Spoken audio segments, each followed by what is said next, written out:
Thanks. Thanks, John. So I'm going to briefly talk about the Hope Line. The Hope Line is a resource line for young adults ages 18 to 26, and we are able to help connect them to any resources they may be in need of, from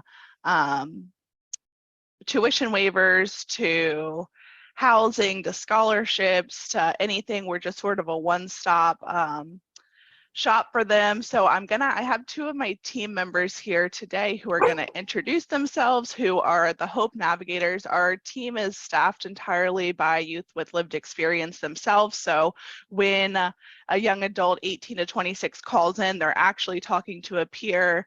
So I'm gonna have Diamond go ahead and introduce yourself first.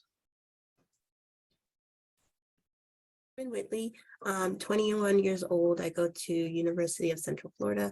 I was in the foster care system from the age of 18, and now I am in the post-secondary education services and sports program. And yeah, I mean, I'm one of the Hope Navigators, and I guess if there was one thing I could say is the best thing about being a Hope Navigator, it's getting the "oh, you made this so much easier for me" sentence. I get that a lot. So yeah. Awesome. Thank you, Diamond. And Rose, are you on? Yes, ma'am, I am on. Good afternoon. My name is Rios. I am a care navigator with the Office of Continuing Care. I originally started working from the Southwest region, but recently relocated to the Tallahassee area. I am a junior at Florida Gulf Coast University, and I was in care from the age of, I believe, 10 till I age out of the foster care system. Working as a care navigator has been dealing with peers that have been in the foster care system. And it's nice hearing them, like Diamond say, like it was helpful to have somebody to help you. And it's different because instead of calling like a regular person that's on the line with you, it's actually somebody that has the experience and the background to the questions that they need. I wanted to share a good win that I had the experience of dealing with. A young adult had actually emailed the secretary, and then the secretary had emailed my boss, and she had me start working with this young lady. And in the very beginning, that first phone call was rough. There was a lot of crying involved, and she wasn't comfortable with spilling all the beans and all the tea. But then over the time, she began calling me every morning. And it was like every morning around 8:30 to 9:30, I was expecting a call from this client, and she'll talk to me for an hour. And she would just over the time start telling me about each barrier and became comfortable with me to know me by my first name, to trust me. And then whenever she's having a moment where she's panicking, we go through this moment of calming down together. And it's just like, I trust you. I know you're going to help me. And right now we're just working on finishing off her barriers and being able to connect her with the rest of the resources that she needs so she could successfully get back on the path of life as a young adult that is dealing with regular challenging adulthood events. That's great. Awesome. That's awesome. Thanks so much, Rose. And if anybody has any clients, please feel free to share our information with them. And we are here Monday through Friday, 8 to 5, and happy to help in any and all ways that we can. Thanks for having us. Great, thank you. I see Cal Walton. Cal, you want to share anything about this great group of folks? Hey, Steve. No, I think they all did a great job of presenting and providing the resources for our OCC. They did, definitely. All right, excellent.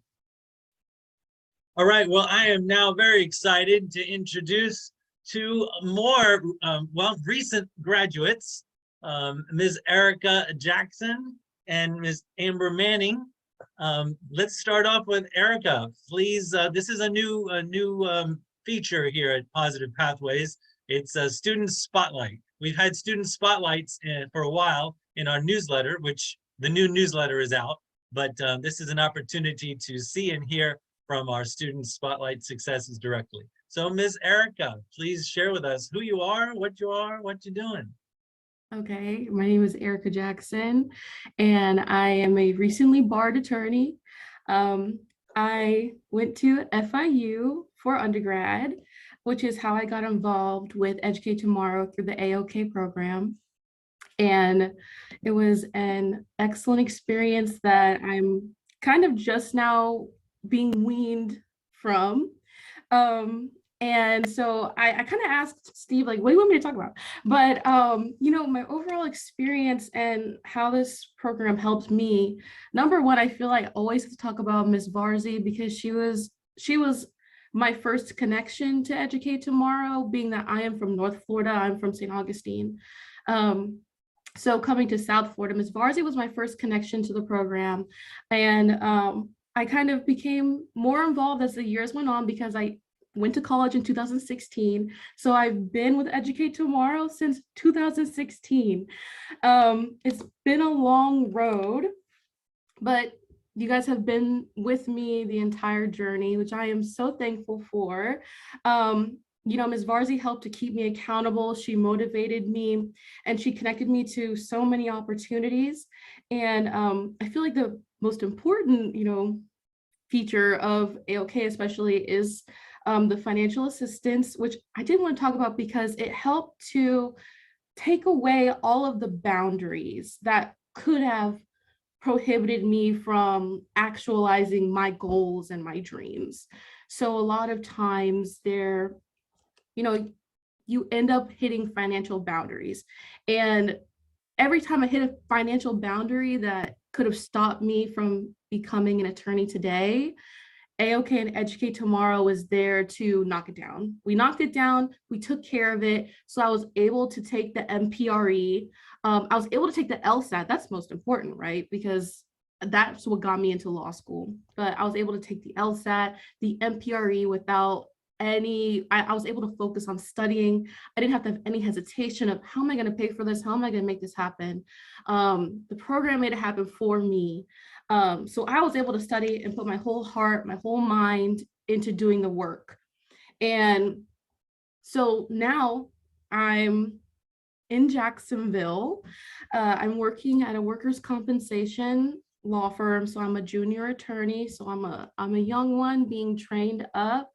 And I've finally met my goal. I've made my dream a reality. And now I'm sitting in my office being able to share with everyone. So I'm so, so grateful to be involved and still be involved in P3, which is another program through Educate Tomorrow. And also I'm still a mentor to other youth in the program, and also First Star Academy, which is another program through Educate Tomorrow. So I'm so grateful. I'm so honored. Thank you for having me.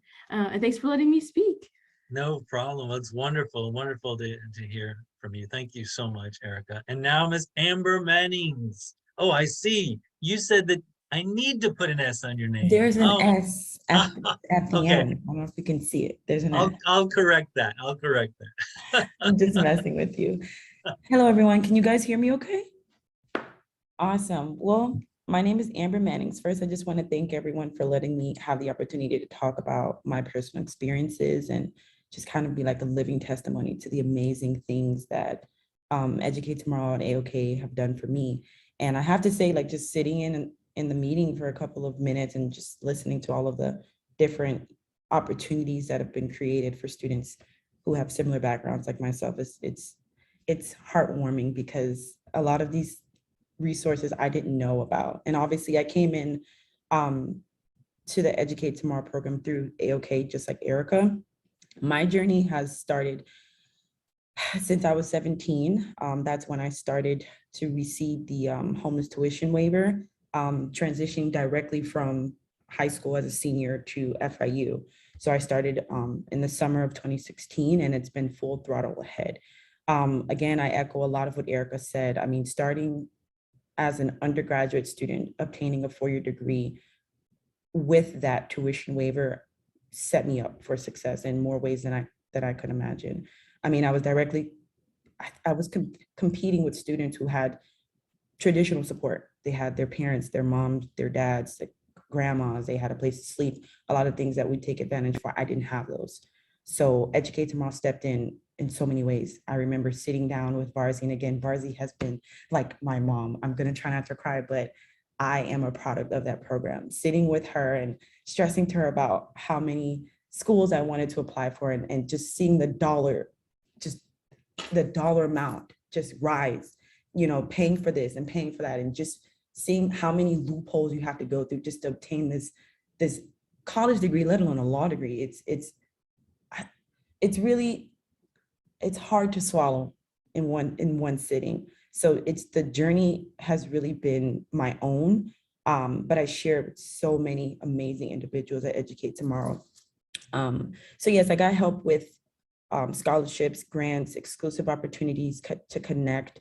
Varzi helped me stay on track, which I'm kind of type A, so I didn't mind having someone kind of like rubber stamp, okay, Amber, you're doing great. But just those moments when I felt like this is just not gonna work, you know, she really helped uplift me and just clear the smoke. Because again, like Eryka said, coming in from my background, I didn't have someone that looked like me standing on the outside, so I didn't know how that looked. And obviously I'm in law school. I was at law school with people who didn't go through the things that I went through. So, you know, you get through the hump of taking the LSAT and you go to law school, and then there's another hump of like studying for the bar and things like that. And Educate Tomorrow was there every step of the way.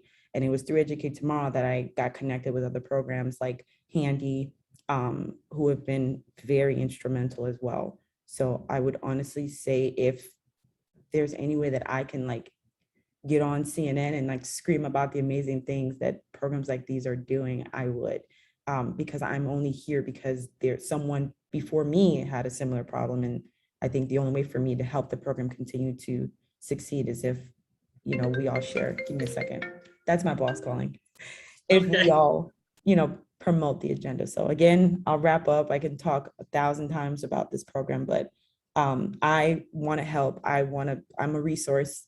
And I just want to promote the agenda the way that I can. So thank you guys for allowing me to speak. Thank you so much as well. Amber, congrats. Tell everyone where you're working now. Oh yes, I'm actually at Kozak Tropin in Throckmorton. It's a small firm, but like kind of mid-size. We focus on complex litigation. So I am like the baby of the firm as well. And I think it's been a unique experience in that, you know, the firm is well aware of like my background and how I joined the firm and, you know, who I am within the community. So to kind of have that with me at the firm, outside of the firm, I'm really big on that, and I'm surrounded by people who support me for me. I think I carry that with me where I've been and where I'm going. So I'm at a really great firm and I'm excited for the future. Thank you guys. Thank you. Awesome.